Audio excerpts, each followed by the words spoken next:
कि हमेशा हमारे यहाँ पे कहा जाता था कि योगी नाथ साहब जो यूपी के हैं, ठीक है, वहाँ पे कहा जाता था कि हिंदू मतलब मुसलमानों से नफरत करते हैं, वहाँ पे मारते हैं। जैसे आपने कहा कि मेरे अपने मामू के लोग हैं वहाँ पे मुसलमान। मिसाल मैं आपको बता रहा हूँ कि यार मेरा मामू है, हम जब जाते थे वहाँ तो वो छत नहीं होती थी, मेरे मामू की छत नहीं थी, वो बेचारे गरीब हैं वहाँ, तो वो काम धंधा नहीं है उनका, 2 मियाँ बीवी हैं, हम जाते थे बगैर छत के वहाँ वहीं सोते थे।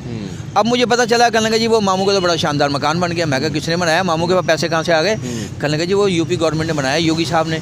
योगी साहब का मैं जनाब शुक्रिया अदा करता हूँ, धन्यवाद कि उन्होंने क्या कहते हैं कि ऐसी एक मुसलमान की हिंदू सीएम होके और एक मुसलमान का घर बनवा रहा है, ये कह रहे हैं इंडिया दुश्मन है, इंडिया दुश्मन है, जुल्म हो रहा है, पाकिस्तान मुसलमानों पे जुल्म हो रहा है। कोई जुल्म नहीं हो रहा भाई, ये तो जहाँ 4 बर्तन होते हैं वो खड़कते हैं। मैं अब 4 दफा इंडिया गया। अच्छा, और अब नहीं 80s में आज तो वो अपनी टाटा, आज वो अपनी बहुत सी कंपनीज हैं जो वो बना रहे हैं उस।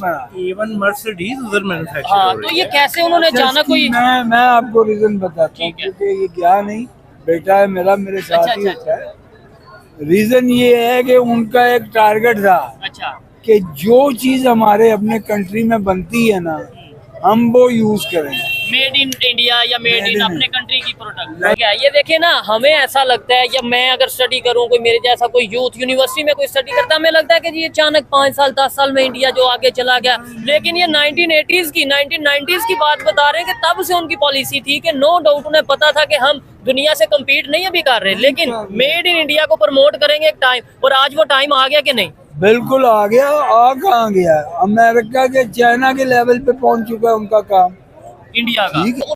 जय हिंद दोस्तों। 1947 में भारत से अलग होकर बने पाकिस्तान के हुक्मरानों ने पहले ही दिन से भारत हिंदू व हिंदी विरोध को अपनी नीति में शामिल कर लिया था, और उसके बाद वहाँ के हुक्मरान हो या मीडिया या फिर मुल्ला मौलवी अपनी जनता को हिंदुस्तान के बारे में हमेशा जहर भरते रहे। धीरे धीरे आवाम भी भारत विरोध के नशे में डूब गई। इसी दौरान पाक के हुक्मरानों ने अपने देश में किसी भी किस्म का बुनियादी ढांचा ना खड़ा करके भारत विरोध से व जिहाद के नाम पर मिली खैरात से अपना पेट भरना शुरू कर दिया, और जनता को भारत व हिंदी विरोध का चूरन खिलाते रहे। लेकिन बदलते वक्त के साथ अपनी गलत नीतियों के कारण जहां पाकिस्तान को जिहाद के नाम पर खैरात मिलनी बंद हुई, तो उसकी जनता को पता चला कि उसके पास ना खाने को रोटी है और ना इलाज के लिए अस्पताल, ना सड़कें, ना रोज़गार। ऐसे में भारत विरोध में अंधी हुई वहाँ की आवाम की आंखें खुलने लगी। ऐसे में जब कोई पाकिस्तानी जैसे ही भारत आते हैं या आए, ये देखकर हैरान रह गए कि हिंदुओं के मन में किसी प्रकार की नफरत नहीं है। मोदी योगी जैसे नेताओं के बारे में जो झूठी बातें उन्हें बताई गई वो कहीं नहीं है। भारत में जहां चारों तरफ शांति व तरक्की का माहौल है, वहीं पाक कूड़े का ढेर बन चुका है। ऐसे ही कुछ पाकिस्तानी जब भारत से वापस गए तो उन्होंने पाकिस्तानियों को भारत के बारे में जो बताया उसको सुनकर सारा पाकिस्तान सन रह गया। आगे वीडियो में ऐसे ही कुछ पाकिस्तानियों को सुने। आपसे गुजारिश है कि वीडियो को लाइक व शेयर करना ना भूले। धन्यवाद। तो इधर खड़कते हैं। पाकिस्तान में देख लो ना, पाकिस्तान में क्या कुछ नहीं हो रहा है, एक दूसरे को जेलों में डाला जा रहा है, एक दूसरे सब कुछ हो रहा है, यहाँ कत्ले आम हो रहे हैं, सब कुछ हो रहा है। यहाँ तो एक छोटा सा मुल्क है ये, पाकिस्तान इतना सा है, इतना सा एक नींबू की तरह है, और वो एक दुआना है इतना बड़ा इंडिया।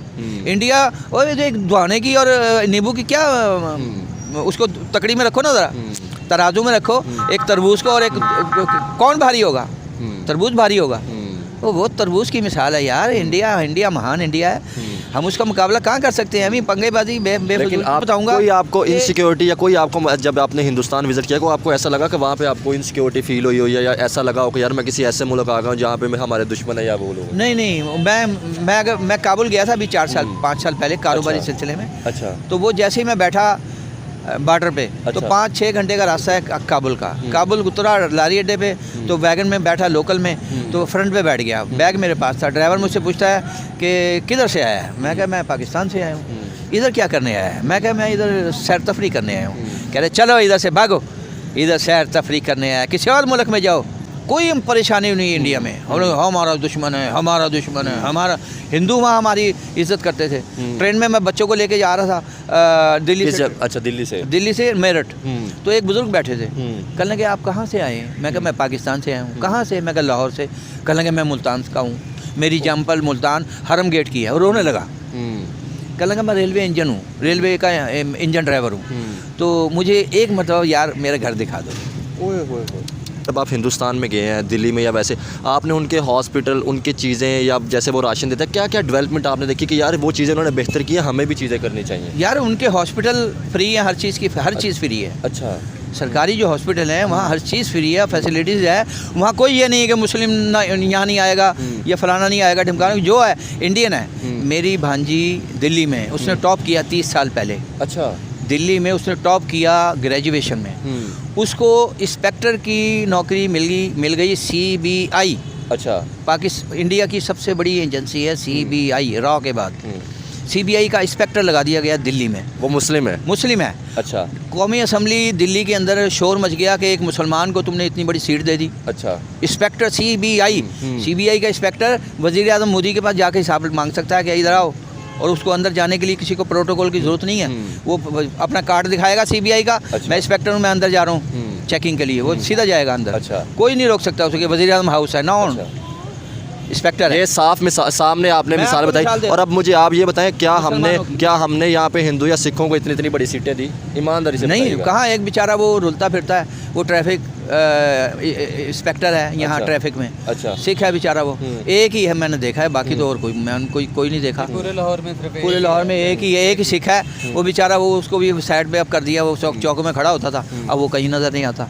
1980s 1990s में क्यों नहीं समझ लगी कि जो इनकी पॉलिसी है वही हम ऐसी कोई। इनको सब पता था। अच्छा। इनको मर्सिडीज चाहिए थी, इनको अय्याशी चाहिए थी, इनको AC वाली गाड़ियाँ चाहिए थी। हमें ये बताया जाता है एक टाइम पे पाकिस्तान की करेंसी इंडिया की करेंसी से आगे थी, बेहतर थी। आप इससे एग्री करते हैं? करेंसी बेहतर थी लेकिन पल्ले कुछ नहीं था। पाकिस्तान के ठीक है, पल्ले कुछ नहीं था उस वक्त भी, इंडस्ट्री कोई नहीं थी।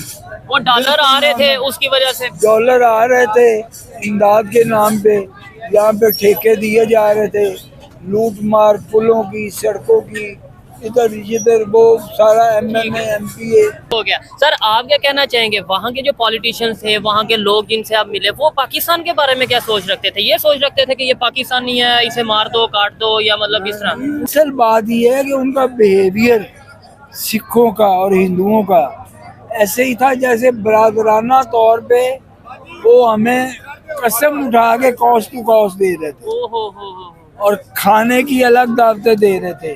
ठीक है, तो सर अगर ऐसे ही चलता रहा, आने वाले 5 साल बाद क्या पाकिस्तान की कंडीशन देख रहे हैं और क्या इंडिया की कंडीशन देख रहे हैं? और ट्रेड पॉसिबल है अब? मतलब जितनी कशीदगी, मिसअंडरस्टैंडिंग बढ़ चुकी हैं, क्या ट्रेड पॉसिबल है? और आने वाले 5 साल में क्या देख रहे हैं? बहुत मुश्किल है ट्रेड पॉसिबल हो, क्योंकि इनका आपस में कोई गैप जो है ना वो फिल नहीं क्योंकि होना। वो कहते हैं भाई आप टेररिज्म को खत्म करो, वो हमारे यहाँ से वो होना नहीं हो, बड़ी अच्छी बात अच्छा, है, हम तो चाहते हैं। अल्लाह करे हो, लेकिन कोई चीज़ नज़र नहीं आती। चेंजिंग यही है कि वहाँ पे इम्प्रूवमेंट और होगी और यहाँ पे और बस्ट होगी, अल्लाह ना करे।